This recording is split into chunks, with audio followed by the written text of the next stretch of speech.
Let's talk about something you probably heard all your life. Walking is great exercise. You might even be walking every day, 20, 40, even 60 minutes, thinking you're doing the best thing for your health. And in many ways, that's true. Walking is fantastic for your heart and circulation. But here's what almost no one tells you. After 60, walking alone can actually become the fastest way to lose muscle and end up with daily leg pain. Surprised? Most people are. That's because a lot of habits that seem healthy are actually speeding up muscle loss and making you feel weaker day by day after 60. And chances are, you're still doing 5 of the most common ones without realizing they're harming you. If you want to fix them, stick around until the end, and maybe share this with a friend who's making the same mistakes. It's time to stop the damage and start rebuilding your strength. Mistake number 1, only walking. Let's start with the first big mistake, relying only on walking. You might be thinking, but I walk every day, 30, 40, 60 minutes. That's supposed to be perfect, right? Yes, walking is healthy. It gets you moving, improves circulation, and is great for your heart. That part is true. But here's the thing no one really emphasizes. After 60, just walking doesn't provide enough muscular effort to maintain your lean mass. It's too light. And light activity doesn't stop a process called sarcopenia, which is age-related muscle loss. So what actually happens? Your legs get thinner, your glutes lose shape, your back feels weak, then you start getting aches, losing strength, feeling imbalanced, getting tired climbing stairs, and you think, oh, it's just age. But it's not just age, it's lack of muscle stimulation. Your body is very straightforward. If you don't challenge your muscles, it assumes you don't need them anymore. Muscles need resistance to survive. Walking doesn't provide that resistance. If you want to keep your muscles, you need to add strength work. It doesn't have to be hard or intimidating. It can be simple things like standing up from a chair repeatedly, light squats, resistance bands, lifting small weights, even using just your own body weight. The key is intentional effort. Because if you don't challenge your muscles, even with the best intentions, you'll keep losing what matters most as you age, your strength. And the more muscle you lose, the less independence you have, less energy, more pain, more dependence on others. So yes, keep walking. Walking is good. Walking is important. But walking alone is not enough. Your body needs more. Mistake number 2, poor nutrition, especially lack of protein. Now let's talk about the second mistake, which happens every day at your kitchen table, not getting enough protein. This one confuses a lot of people because they think, I eat well. I have rice, beans, vegetables, fruit. I eat clean. That's great. But eating clean or healthy doesn't always mean you're getting enough protein, which is critical after 60. As we age, our body becomes less efficient at processing protein. That means you actually need more than you did in your 30s or 40s, not the same amount. The problem? Most people don't realize this. They might have a bit of meat at lunch, but then have low protein or no protein meals for breakfast and dinner. That means for most of the day, your body lacks the building blocks it needs to maintain muscle. Without enough protein throughout the day, your body starts breaking down what it already has, and what it has is your muscle. You don't notice it overnight. It happens slowly. You start feeling more fatigued, weaker, and you recover more slowly from any effort. And the scary part? Even if you're doing everything else right, walking, exercising, if you're not giving your muscles the nutrition they need, they'll shrink anyway. This isn't about bulking up like a bodybuilder. It's about preserving your strength, mobility, and independence. You don't need huge steaks either. Protein can come from eggs, yogurt, beans, lentils, chicken, fish, even a scoop of protein powder in a smoothie. The key is consistency, having some protein with every meal. Your body doesn't store protein like it stores fat. It needs a steady supply. So next time you think, I eat well, I'm fine, pause and ask yourself, am I feeding my muscles or just my stomach? Mistake number 3, avoiding movement out of fear. The third mistake is subtle. It even feels like common sense. As we get older, we tend to get more careful. We avoid certain movements because we're afraid of falling, pulling something, or waking up sore the next day. It's that voice in your head saying, better not do that, You might strain your back.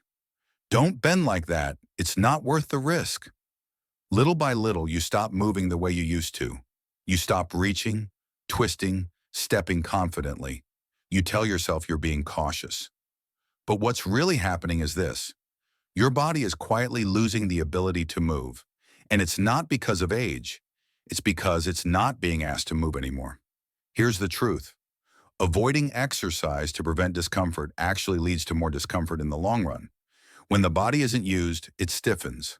Joints tighten, muscles weaken. Suddenly, even simple things like putting on your shoes or getting out of bed start to feel harder. That difficulty turns into hesitation. Hesitation turns into fear. Before you know it, you're moving less, hurting more, and losing the confidence you once had. What most people don't realize is that exercise doesn't have to hurt to help. It doesn't need to be intense or extreme. The goal isn't to push your limits until you collapse. It's to remind your body how to move in ways that feel safe and doable. Controlled, comfortable, gentle exercises that build strength without strain, that improve balance without fear. And when done consistently, those small efforts rebuild trust in your own body. You feel more stable, more capable. You stop bracing for pain. You start moving with ease. So if you've been holding back out of fear of injury or soreness, remember this. Staying still won't protect you. It's actually the thing making you more vulnerable. What truly protects you is gentle, consistent movement. Movement that keeps your muscles active, your joints mobile, and your confidence alive. If you've ever avoided certain movements out of fear, think about this. What's one thing you stopped doing but wish you could still do confidently? Feel free to share it in the comments. Mistake number 4, confusing being busy with being active. The fourth mistake is sneaky. Almost no one notices it because it hides behind the idea of being active. You might say, I don't stop. I'm always doing something. I clean the house, go to the market, take care of things. And that is movement. That's important. But here's the truth. Being busy is not the same as being physically active. Running errands, cooking, tidying up, those keep you moving. But they don't truly challenge your muscles. They don't strengthen your legs. They don't improve your balance. They don't protect your joints from aging. These activities keep you on your feet but don't stop muscle loss. What happens is that people start believing they're moving enough, but really they've settled into a pattern of low-effort activity, and their body starts feeling the consequences. Muscles get underused and shrink. Posture worsens. Joints get stiff. Everyday tasks feel heavier than they should. The energy that used to carry you through the day fades, and you might not even realize why. Here's the hardest part. This kind of hidden sedentarism is easy to justify. It feels like you're doing your part. It gives you the illusion of movement. But over time, that illusion costs you. Strength, mobility, resilience. Maintaining independence after 60 requires more than motion. It requires intentional effort.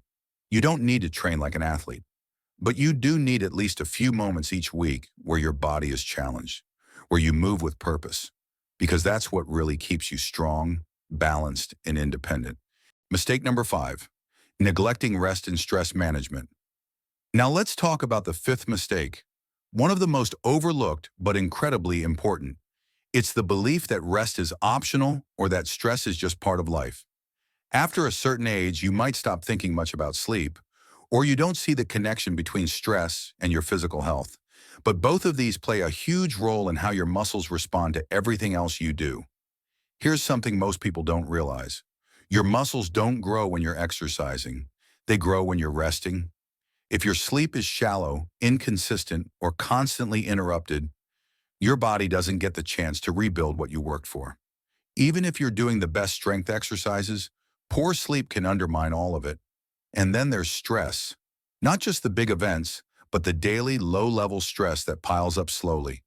Worrying about your health, your family finances. That constant mental noise. It shows up in your body. It keeps your muscles tight. It disrupts your sleep. It messes with your hormones. Over time, it leaves you feeling drained, foggy, unmotivated, and weaker than you should be. You might think it's just age. But once again, it's not just age. It's what your body isn't getting enough of. Deep rest, calm recovery. These aren't luxuries, they're essentials. Sleep is when your body repairs. It balances hormones, reduces inflammation, protects your brain and muscles. And emotional rest, stepping away from constant worry and tension, tells your body it's safe to recover, to rebuild, to thrive.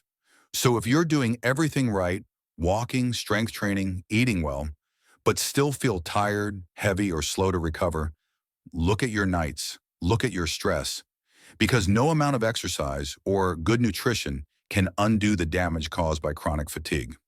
Final thoughts. Rebuilding your strength. If you're ready to truly rebuild your strength, protect your independence, and feel confident in your own body, don't stop here.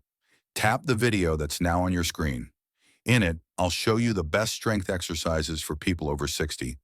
Gentle, safe, effective, and designed to help you stay strong for years to come. I'll see you there.